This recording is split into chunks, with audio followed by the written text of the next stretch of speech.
अभी अब स्टूडेंट, इससे पहले वाली वीडियो में हमने आपको रेजिडेंस के बारे में, आधार शर्त और अतिरिक्त शर्तों के बारे में हमने ये बताया कि कौन साधारण निवासी, असाधारण निवासी, आदिवासी होता है। लेकिन आधार शर्त और अतिरिक्त शर्त क्या है? तो आधार शर्त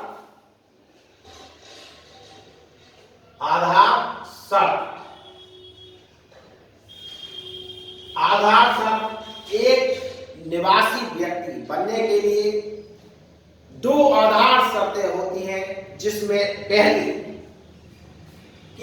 क्या है? वह गत वर्ष में कुल मिलाकर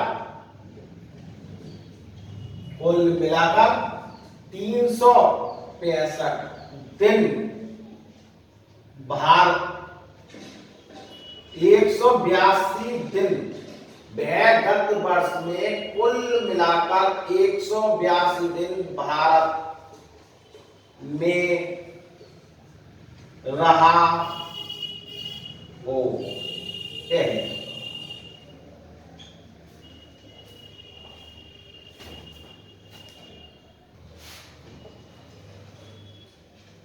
अथवा वह गत वर्ष में कुल मिलाकर 60 दिन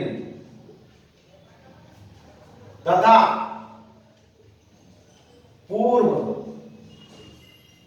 के 4 वर्षों में 365 दिन भारत में रहा। पहली आधार शर्त थी कि वह गत वर्ष में कुल मिलाकर 182 दिन भारत में रहा हो। यदि वह शर्त पूरी नहीं करता तो वह गत वर्ष में कुल मिलाकर 60 दिन और तथा पूर्व के 4 वर्षों में 365 दिन भारत में रहा हो। इसके लिए अपवाद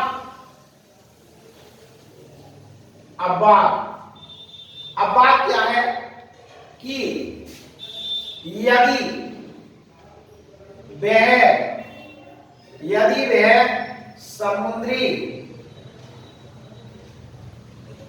जहाज के बेड़े के रूप में या रोजगार के लिए विदेश जाता है तथा वह विदेश में रहता है तो उसे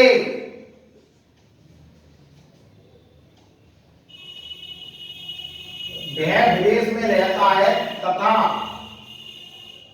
वह घूमने भारत आता है तो उसे शर्त नंबर 1 को पूरा करना होगा, अर्थात 182 दिन भारत में रहना होगा। ये इसके लिए आधार शर्तों के लिए एक अपवाद है यदि वह समुद्री जहाज के बेड़े के रूप में या रोजगार के लिए विदेश जाता है तथा विदेश में रहता है तथा वह घूमने भारत आता है तो उसे शर्त नंबर 1 को ही पूरा करना होगा, अर्थात 182 दिन भारत में रहना होगा। इसके बाद आया अतिरिक्त शर्त।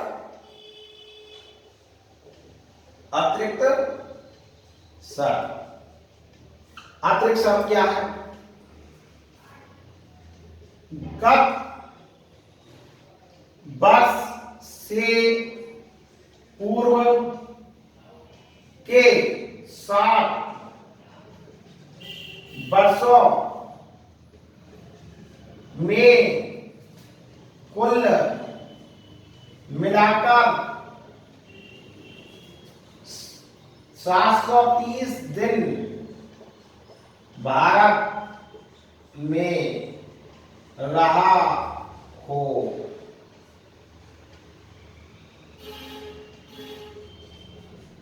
अब ये हमारी आधार शर्त और अतिरिक्त शर्त की जो हमने इससे पूर्व वीडियो में बताया था कि आधार शर्त और अतिरिक्त शर्त पूरा करना होगा या आधार शर्त पूरा करना होगा, तो उसके लिए ये हमारी आधार शर्त और अतिरिक्त शर्त डाली गई। अब इसके बाद हम आपको एक व्यक्ति की 10-12 इनकम दे रखी होगी तो निवास स्थान के स्थान पर उसको कैसे निर्धारित करेंगे कि किस व्यक्ति की कौन सी इनकम पर टैक्स लगेगा या नहीं। कर दायित्व संक्षेप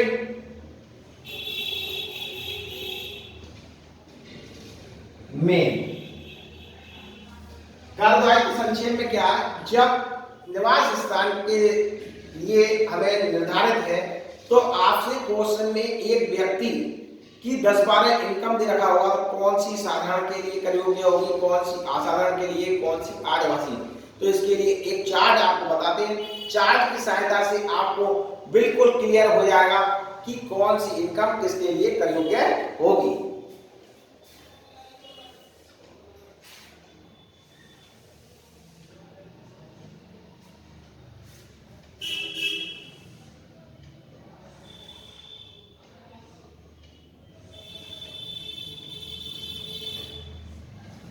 इसमें आ जाएगा विवरण आपका साधारण निवासी,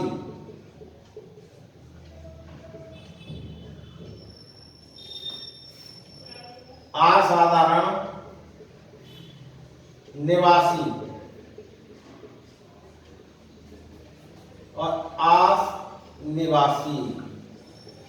अनिवासी एक व्यक्ति की स्थिति 3 प्रकार की होती है, साधारण निवासी, असाधारण निवासी, अनिवासी।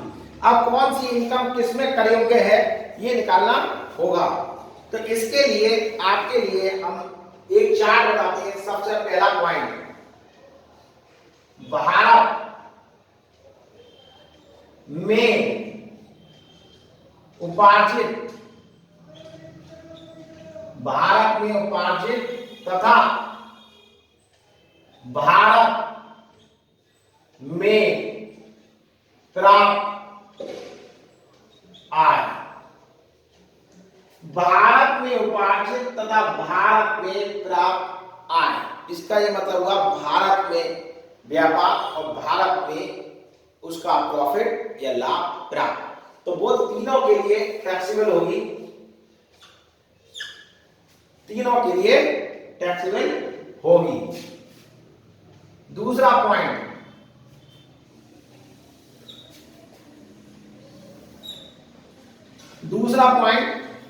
भारत में उपार्जित तथा विदेश में प्राप्त आय।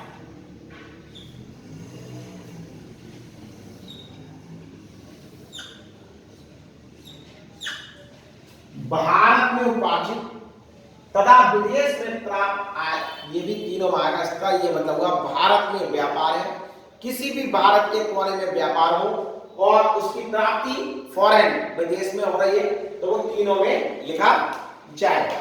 इसके बाद अगला पॉइंट आता है आपका विदेश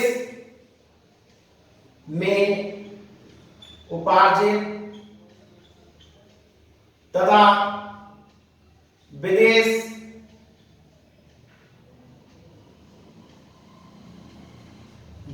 में उपार्जित तथा भारत में प्राप्त आय।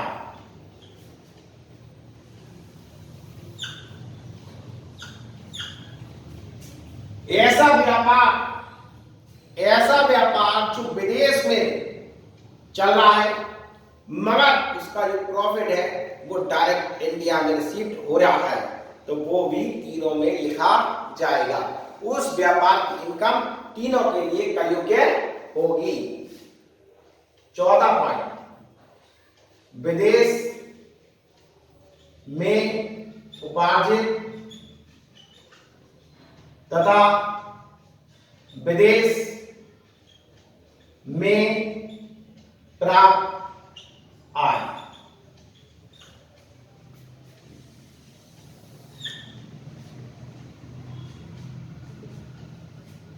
विदेश में उपार्जित तथा विदेश में प्राप्त सब कुछ विदेश में हुआ। जिस प्रकार अमेरिका का व्यापार अमेरिका में प्राप्त, तो अमेरिका में व्यापार है और अमेरिका में ही उसकी प्राप्ति हो रही है, तो वो केवल एक के लिए साधारण निवासी के लिए टैक्सेबल होगी और दोनों के लिए टैक्सेबल नहीं होगी। अब इसके बाद पांचवा पॉइंट, विदेश में व्यापार तथा भारत से संचालित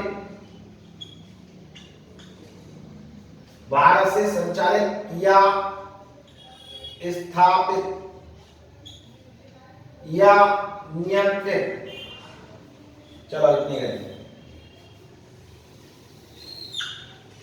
विदेश में व्यापार है और भारत से नियंत्रित है, इसका यह मतलब हुआ लंदन में व्यापार कर रहे हैं मगर जो उसका रिमोट कंट्रोल है वो हम भारत के किसी भी कोने से संचालित कर रहे हैं, तो ऐसी इनकम दो में आएगी। साधारण निवासी, असाधारण निवासी, अनिवासी के लिए कर योग्य नहीं होगी।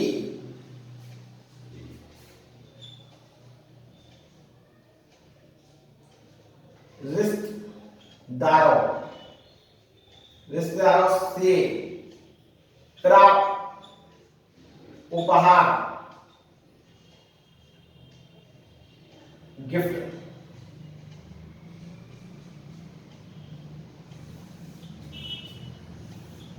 जो रिश्तेदारों से प्राप्त उपहार होते हैं वो किसी में नहीं आता। रिश्तेदारों से प्राप्त कोई उपहार हो गया तो किसी भी स्थिति में कर योग्य नहीं होगा। 7 नंबर, भारतीय कृषि आय। भारतीय जो कृषि आय होती है वो नॉन टैक्सेबल होती है, उस पर किसी प्रकार का कोई टैक्स नहीं लगाया जाता, तो वो किसी भी हेड नहीं देखा जाएगा, उसमें टैक्स लगा दिया जाएगा। फिर है लास्ट पॉइंट आपका भूत की आय। भूत की आय से मतलब होता है, अभी हमने आपको इससे पूर्व वाली वीडियो में बताया 2020 और 2021 की इनकम की जो पूर्व की आय होगी वो भूत कहलाती है और भूत की आय नहीं लिखा जाएगा।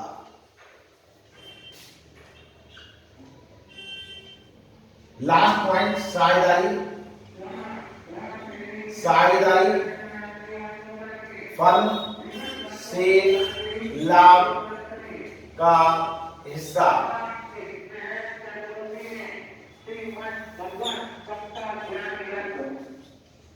किसी अगर साझेदारी फर्म से लाभ का जो हिस्सा हुआ वो कभी भी नहीं आएगा, उस पर भी टैक्स नहीं लगाया जाता। इस प्रकार कुल कर योग्य आय निर्धारित कर दी जाएगी और इनका टोटल लगा दिया जाएगा।